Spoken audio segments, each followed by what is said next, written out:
جبکہ آئرہ نے سترہ بیگم کی یہ ڈانٹ سن کر دل ہی دل میں مسکرا کر سوچا، بہت اچھا ہوا اس لنگور سانڈ کے ساتھ، بالکل ایسا ہی ہونا چاہیے تھا۔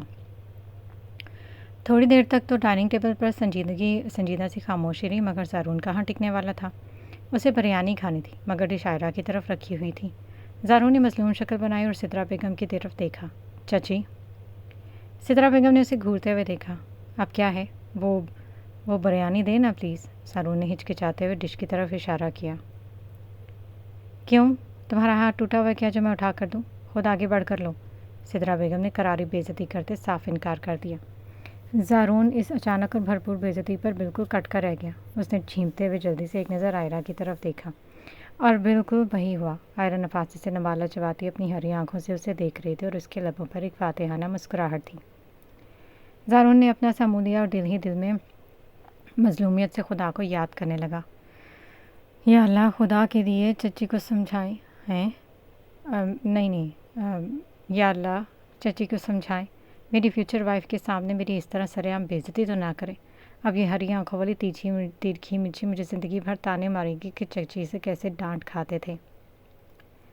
زارون نے بمشکل خود آگے بڑھ کر بریانی کی ڈش اٹھائے اور اپنی پلیٹ بھرنے لگا، مگر اس کا دل اب آئرہ کی اس ہلکی سی مسکراہٹ پر دوبارہ ہار چکا تھا اور اسے یہ بے عزتی بھی بےحد میٹھی لگی تھی۔ ڈنر کے بعد سب لوگ آہستہ آہستہ لاؤنج کی طرف بڑھ گئے تو گلنین خاموشی سے اپنے کمرے میں واپس آ گئی۔ کمرے کا ماحول اس وقت بےحد پرسکون اور خوبصورت تھا۔ ہلکی مدھم لائٹس آن تھی۔ کھڑکی سے اسلام آباد کی خنک رات کی ہلکی ہلکی ہوا اندر آ رہی تھی، جس سے پردے دھیمے دھیمے لہرا رہے تھے اور پورے کمرے میں سنتل کی ہلکی سی خوشبو پھیلی ہوئی تھی جو روح کو سکون دے رہی تھی۔ گلنین بیٹھ کے کنارے پر بیٹھے کھڑکی سے باہر تاریک آسمان کو دیکھ رہی تھی کہ اچانک کمرے کے دروازے پر دستک ہوئی اور دروازہ اور آہستہ سے کھلا۔ گلنین نے چونک کر دیکھا تو سامنے زین کھڑا تھا۔ زین نے جیسے ہی گلنین کو اکیلے پایا وہ دھیمے قدموں سے کمرے کے اندر داخل ہوا اور دروازہ بند کر دیا۔ اس کے چہرے پر تھکن اور آنکھوں میں پچھتاوے کے گہرے سائے تھے۔ گل، زین نے دھیمی آواز میں اسے پکارا اور اس کے قریب بڑھنا چاہا۔ گلنین کا چہرہ پل بھر میں سخت ہو گیا۔ اس کی آنکھوں میں زین کو دیکھ کر بےحد شدید ناراضگی، تلخی اور صدمہ جذبات ابھر آئے۔ اس نے فوراً اپنا رخ موڑ لیا۔ کیوں آئے ہیں یہاں؟ گلنین نے سخت اور کٹے پھٹے لہجے میں کہا۔ میرے پاس آپ کی کسی بات کا جواب نہیں ہے زین، اور نہ ہی میں آپ کی شکل دیکھنا چاہتی ہوں۔ مہربانی کر کے میرے کمرے سے نکل جائے۔ زین کو اس کی سخت ناراضگی پر بہت گہرا دکھ ہوا۔ اس کا دل چھلنی ہو گیا، مگر وہ جانتا تھا کہ گلنین کا غصہ بالکل جائز ہے۔ وہ تڑپ کر وہیں پر ہی رک گیا۔ اس نے چاہا کہ وہ آگے بڑھے، گلنین کا ہاتھ تھامے اور اپنے شک کی، اپنے کیے کی ہزار دفعہ معافی مانگے، مگر گلنین کا وہ پتھر جیسا چہرہ دیکھ کر اس کے الفاظ اس کے حلق میں ہی پھنس گئے۔ وہ کچھ بول ہی نہ پایا۔ کمرے میں چند لمحوں کے لیے بھاری اور انٹینس خاموشی چھا گئی، جہاں صرف ان دونوں کی سانسوں کی آواز آ رہی تھی۔ گلنین نے دوبارہ اس کی طرف نہیں دیکھا۔ اس کا یہ رویہ زین کو بتا رہا تھا کہ اس کے دل میں زین کے لیے صرف نفرت اور دوری بچی ہے۔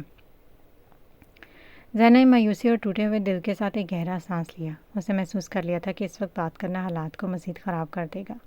وہ بوجھل قدموں سے پیچھے ہٹا اور دروازے کی طرف بڑھنے لگا، مگر کمرے سے باہر نکلنے کے لیے جیسے اس نے دروازے کا ہینڈل پکڑا وہ ایک پل کے لیے رکا۔ اس نے مڑ کر بیڈ پر بیٹھی گلنین کو دیکھا اور اپنے دل میں تڑپ کر ایک سچی عاشقانہ تڑپ کے ساتھ کہا، تم نہیں جانتی تین، میں تم سے کس قدر عشق کرتا ہوں۔ میں بہت بے بس ہوں۔ میں تمہیں کبھی اس حال تک نہیں پہنچانا چاہتا تھا، مگر میں مجبور تھا۔ بس تم تھوڑا سا صبر کر لو، بہت سارا سچ سب کے سامنے آ جائے گا، سب کچھ صاف ہو جائے گا، تمہیں پتہ چلے گا کہ تمہارا زین گنہگار نہیں تھا۔ زین نے اپنے دل کا یہ گہرا اور تڑپتا ہوا راز اپنے اندر ہی دفن رکھا اور ایک آخری حسرت بھری نظر گلنین پر ڈال کر خاموشی سے کمرے سے باہر نکل گیا، جبکہ گلنین ابھی غصے اور دکھ سے کانپتی اپنی آنکھوں سے بہتے آنسوؤں کو روکنے کی ناکام کوشش کر رہی تھی۔ دانیال بہت سنجیدگی سے قدم اٹھاتا سکندر صاحب کے کمرے میں داخل ہوا۔ اس وقت اس کے چہرے پر ہمیشہ رہنے والی شرارتی مسکراہٹ غائب تھی، جبکہ وہ فل ٹائم ایک میچور سنجیدہ جوان لگ رہا تھا۔ ابو، مجھے آپ سے بہت ضروری بات کرنی ہے، دانیال نے کمرے میں آتے ہی کہا۔ سکندر صاحب جو بیڈ پر بیٹھے کوئی فائل دیکھ رہے تھے، انہوں نے مسکرا کر اسے دیکھا۔ ہاں بولو بیٹا، کیا بات ہے؟ دانیال آرام سے سامنے رکھے صوفے پر بیٹھ گیا اور بالکل اسپاٹ چہرے کے ساتھ بولا، بابا میں اس وقت بالکل سنجیدہ موڈ میں ہوں، مجھے اب رخصتی چاہیے۔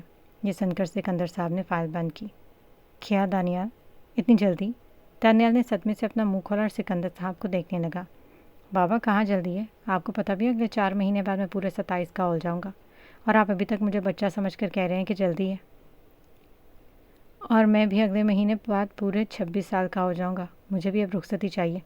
اچانک باہر سے گزرتے ہوئے حمزہ نے جیسے ہی اندر سے دانیال کی رخصتی والی آواز سنی تو اس نے فوراً دروازے سے کان لگا لیا تھا. اور جیسے ہی دانیال نے اپنی عمر کا واسطہ دیا حمزہ سے رہا نہ کیا اور جلدی سے دروازہ کھول کر اندر داخل ہوتے ہوئے بولا. دانیال اور سکندر صاحب نے حیرت سے اپنا منہ کھولے اس اچانک ٹپکنے والے حمزہ کو دیکھا. حمزہ اپنے سارے دانت نکالے معصوم سی شکل بنا کر ہنس رہا تھا جیسے بہت کوئی نیک کام کی فرمائش کرنے آیا ہو. سکندر صاحب نے اپنا سر پیٹ لیا اور حمزہ کو گھورا. ابھی تو 2 ہفتے پہلے تمہارا نکاح ہوا تھا حمزہ, شرم کرو کچھ. ہاں تو ابو نکاح ہو گیا نا, اب تو جلدی رخصتی بھی چاہیے, اس میں شرم کی کیا بات ہے. حمزہ نے لاپرواہی سے کندھے اچکائے. سکندر صاحب نے دونوں بیٹوں کو دیکھا. اگر تم دونوں اپنی فرمائشیں بھول گئے تو میں یاد دلا دوں, تم دونوں سے بڑا تمہارا بھائی ہے جو ابھی تک شادی کے بغیر گھوم رہا ہے اور اس نے تو ابھی تک زبان سے شادی کا نام بھی نہیں لیا, اور تم دونوں چھوٹے ہو کر لائن توڑ کر آگے نکل رہے ہو. دانیال معصومیت سے بولا. دیکھیں ابو, زین بھائی کے چکروں میں ہم بوڑھے ہو جائیں گے, ان کی کہانی کا تو پتہ نہیں کب سیٹ ہوگی. اور ابو زندگی میں صرف شادی تھوڑی ہوتی ہے, آگے بچے بھی تو آنے ہیں نا. اب ہم ایسے ہی تھوڑی نا بیٹھے رہیں گے, آپ کو بھی تو آگے چل کر اپنے پوتے پوتیاں چاہیے ہوں گے نا, ان کے ساتھ کھیلنا ہوگا, تو پھر دیر کیوں کر رہے ہیں. سکندر صاحب نے صدمے اور غصے سے اپنے اس بے شرم بیٹے کو دیکھا. بے شرم, باپ کے سامنے ایسی باتیں کرتے تمہیں شرم نہیں آتی. یہ سن کر حمزہ کا کہکہا نکلا اور ہنستے ہوئے صوفے کی پشت پر گرا. ہاں ابو, ویسے دانیال بالکل ٹھیک کہہ رہا ہے. سکندر صاحب نے ان دونوں میاں مٹھوؤں کو دیکھا اور گہرا سانس لیا. ہاں, تم دونوں کی یہ مچھلی منڈی جیسی باتیں سن کر تو اب مجھے واقعی تمہاری ماں سے بات کرنی ہی پڑے گی, ورنہ اگر تھوڑی سی بھی دیر ہو گئی تو پتہ نہیں تم دونوں کا کیا غضب کرو گے. ہاں ابو, آپ بالکل ٹھیک کہہ رہے ہیں. دانیال نے جلدی سے ہاں میں ہاں ملائی, شرارت سے آنکھ مار سے بولا. اور اگر تھوڑا لیٹ ہوا نا ابو تو رخصتی سے پہلے ہی آپ دادا بن چکے ہوں گے, پھر بعد میں نہ کہنا کہ دانیال آپ نے پہلے بتایا نہیں تھا. بے شرمو, چپ ہو جاؤ بالکل, بس میں بات کرتا ہوں تمہاری رخصتی کی. سکندر صاحب نے بناوٹی غصے سے تکیہ اٹھا کر دانیال کی طرف کھینچ مارا, مگر ان کے چہرے پر بھی اپنے بیٹوں کی اس بے باکی پر مسکراہٹ آ ہی گئی تھی. ہمارے پیارے ابو, تھینک یو سو مچ, آپ اس دنیا کے سب سے بیسٹ اور سویٹ ابو ہیں. دونوں بھائیوں نے ایک ساتھ کہا اور ہنستے ہوئے سکندر صاحب کے گلے لگ گئے, جہاں کمرے کا ماحول پورا ان کی لائف لائن گفتگو سے خوشگوار ہو چکا تھا. اگلی صبح سکندر ولا کے وسیع اور اس ڈائننگ ہال میں سب لوگ ناشتے کے لیے جمع ہوئے تو ماحول میں ایک عجیب سا سکون اور ہلکی سی گہما گہمی تھی. ٹیبل پر چائے کی کیتلیوں سے اٹھتا دھواں, پراٹھوں کی خوشبو اور آملیٹ کی پلیٹیں سجی ہوئی تھیں. سکندر صاحب, نایاب بیگم, سدرا بیگم, وقار صاحب, نگینہ, زین احمد, ہارون, دانیال اور حمزہ سبھی اپنی اپنی کرسیوں پر براجمان ناشتہ کرنے میں مصروف تھے. سکندر صاحب نے چائے کا ایک گھونٹ لیا اور سب کی طرف دیکھا. ان کے چہرے پر ایک خاص قسم کی چمک تھی. میں آپ سب سے ایک ضروری بات کرنا چاہتا ہوں. سکندر صاحب کی باروبہ آواز پورے حال میں گونجی, جس پر سب نے انہیں دیکھا. کل رات دانیال اور حمزہ میرے پاس آئے تھے اور میں نے فیصلہ کیا ہے کہ اب ہمیں ان دونوں کی رخصتی کی تاریخیں پکی کر لینی چاہیے. بہت دن ہو گیا اس گھر میں رونق نہیں ہوئی. جیسے سکندر صاحب سے رخصتی کا لفظ نکلا, چائے کا گھونٹ بھرتی ہوئی سدرا بیگم نایاب بیگم کا سانس الٹا ہوا اور دونوں بری طرح کھانسنے لگی. نایاب بیگم نے جلدی سے پانی کا گلاس اٹھایا, جبکہ سدرا بیگم نے ٹیشو سے منہ صاف کرتے ہوئے حیرت سے سکندر صاحب کو دیکھا. کیا کہہ رہے ہیں آپ, رخصتی؟ ابھی تو حمزہ کے نکاح کو مشکل سے 2 ہفتے ہوئے. سدرا بیگم نے کہا. ٹیبل پر سبھی لوگ موجود, ان کی نظریں گھوم کر ان دونوں میاں مٹھو دانیال اور حمزہ پر جا ٹکی. اب باری تھی دانیال کی. سب کی نظر اپنی طرف اٹھتی دیکھ کر دانیال نے موقع کا پورا فائدہ اٹھایا. اس نے دونوں ہاتھ گالوں پر رکھے, اپنی نظریں شرمیلی لڑکیوں کی طرح جھکائیں, اپنے چوڑے کندھے ہلکے سے اچھا کر بالکل ایک نئی نویلی دلہن کی طرح شرمانے کی ایکٹنگ کرنے لگا, جیسے وہ معصوم اور زبردستی اس کی شادی کی جا رہی ہو. حمزہ نے ڈائننگ ٹیبل کے نیچے سے دانیال کی ٹانگ پر زور سے لات ماری کہ ابے بس کر, کچھ زیادہ ہو رہا ہے. مگر دانیال کہاں باز آنے والا تھا. وہ تو باقاعدہ دوپٹے کی طرح اپنے ہاتھ کے کف کو منہ کے آگے رکھ کر ہولے ہولے ہنسنے لگا. اوفو ابو, آپ بھی نہ سب کے سامنے ایسے باتیں کر رہے ہیں, مجھے شرم آ رہی ہے. دانیال نے بالکل لڑکیوں والی آواز نکال کر منہ بسورا. دانیال کی کلاسک ڈرامے بازی اور شرمانے کی ایکٹنگ دیکھ کر احمد نے اپنا سر پیٹ لیا. زارون کا کہکہا نکلا تھا, جبکہ زین کے چہرے پر بھی اتنے دنوں کے بعد ایک سچی مسکراہٹ ابھر آئی. پورا ڈائننگ ہال ان دونوں کی اس حرکت پر ہنسی کے فوارے سے گونج اٹھا اور صبح کا یہ ناشتہ سکندر ولا کے لیے خوشگوار آغاز بن گیا. ناشتے کی ٹیبل پر ہنسی مذاق کا یہ سلسلہ تھما تو نایاب بیگم نے سنجیدگی اور خوشی سے سکندر صاحب کی طرف دیکھا. ان کا دل بھی اپنے بچوں کے سر پر چہرے دیکھنے کے لیے بے چین تھا. بھائی جان, آپ بالکل ٹھیک کہہ رہے ہیں.